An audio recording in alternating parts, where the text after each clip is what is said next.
countdown to eternity starts now. Well, you're killing me on this. Okay, let me do this because I know you probably want to save it for a different time when you talk about this. I knew you were working on this for quite some time, and this has been one of the big questions. This is the question that pretty much that interview that Muhammad Hijab had with what's his name? The big scholar he ran away from. Yeah, that's right. I have a theory about something. You tell me if you think there's any validity to this. And I've really never talked to anybody about this. It's just been going through my mind. I've been keeping my ear very close to some of the pop culture sentiments that exist right now within the kingdom of Saudi Arabia. MBS is a very interesting person. When I think of Mohammed bin Shalomeen and his way of thinking, he's very loved on many levels, and in some levels, he's a little not liked. Right now, Jordan does not like Muhammad for several reasons. But one of the things that's really interesting is he is beginning to talk about the responsibility of the Temple Mount. And the big word being used right now is waqf. They're talking about this a lot, right? The thing that's interesting is in pop culture, the royal family in Saudi Arabia is allowing many of the popular bloggers and many of the people who have a big pull in Saudi Arabia to start sharing sentiments like Al-Aqsa, Al-Haram al-Sharif. They don't matter. It has no significance to Islam. There's a growing movement now that's beginning to put as much focus as possible back to Mecca, back to Saudi Arabia. And my theory behind it is they're beginning to recognize that with the change of information technology, with how fast people are gaining information, there's a growing population of people that are exposing things for what they are. And the more focus that they continue to put on the Temple Mount, specifically Muhammad al-Sharif, and they spend time looking at the in essence, the square or the rectangular formation that's on the Temple Mount, they're going to start discrediting the existence of Mecca in the time of where they say Islam early formed. And I think there's people in Saudi Arabia that are beginning to see that. I think the royal family in Saudi Arabia aren't even the radical Muslims that a lot of leaders are. I think they're just trying to preserve the money and the wealth that exists within the city by keeping up this picture. What do you think about this? Is my theory. James, we're going on to a whole different subject. I know. Are you ready? Yeah. Instead of calling Mohammed bin Salman, let's call it MBS. That's his for short. Stop and think. MBS is now sitting on a huge wealth of oil money. But what's going to happen in the future when the entire West in the United States and all of Europe stop using oil? Yeah. What's going to happen in Saudi Arabia? Done. So what does MBS know? He knows something that you and I know as well. And that is, in order for him to survive, in order for the Middle East to survive, in order for all these oil-rich countries to survive, they've got to diversify. So what are they doing? You can see it. It's happening right now. They now control world boxing. They've now taken over. You go start with the entertainment industry. They now control world boxing. So all the major matches are now happening in either Riyadh or Jeddah. They're now taking over golf. They confronted PGA and they now controlled world golf. So all the major money that goes into in almost every one of these major golf tournaments are coming from Saudi Arabia. They're now taking over Formula One. They're now the biggest tracks and the newest tracks are in Qatar and Bahrain, and they're in Jeddah, and they're going to be in Riyadh. So they're going to be pretty much controlling Formula One. The only thing that's left is now world football, which you call soccer. Yeah. You notice they're bringing in all the best players. Yep. Cristiano Ronaldo, Neymar, $330 million. Why are they doing this? Because they have to diversify.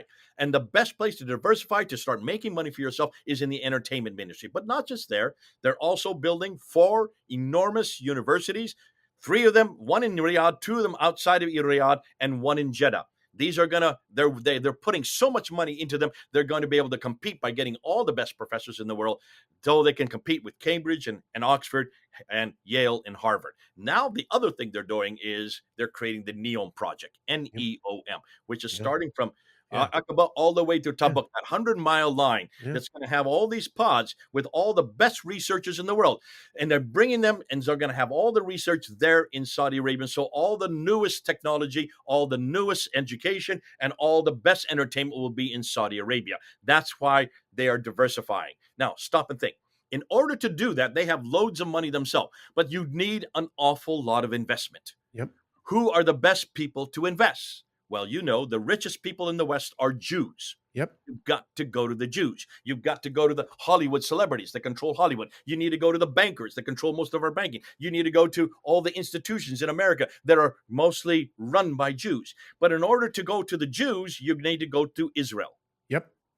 Bingo. Yep. That's why the Abrahamic Accords were a coup by Kushner. When he introduced the Abrahamic Accords, everybody wanted to be part of the Abrahamic Accord because they knew in order to get all this money from the West, in order to have all that they need to go to Israel, because Israel, if you don't go through Israel, you're not going to get the money. You're not going to get the investment. Now do you understand why October 7th had to happen? Because if you have the Abrahamic Accords, no one's paying attention to the Palestinians. That's right. That's Who right. only make up 2 million people.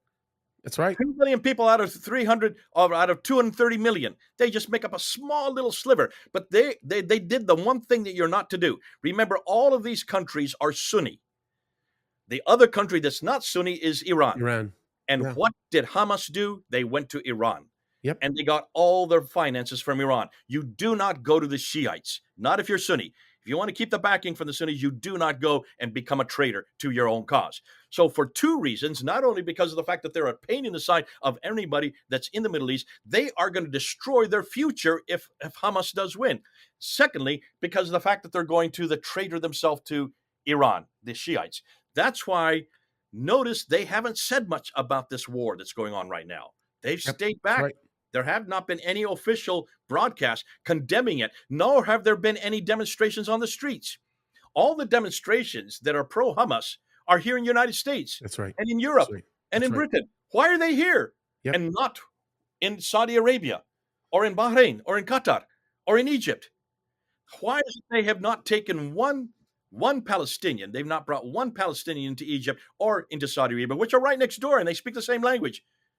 Because of the fact they're really hoping that Israel will win, because it is their future that is in doubt. That's why MBS, in order to do that, he's going to ameliorate and eradicate all that stands in his way. And the biggest thing that stands in his way is radical Islam. Yeah, and I will tell you this, just you talk about Qatar or Bahrain or some of these other areas. I make myself very, very clear here.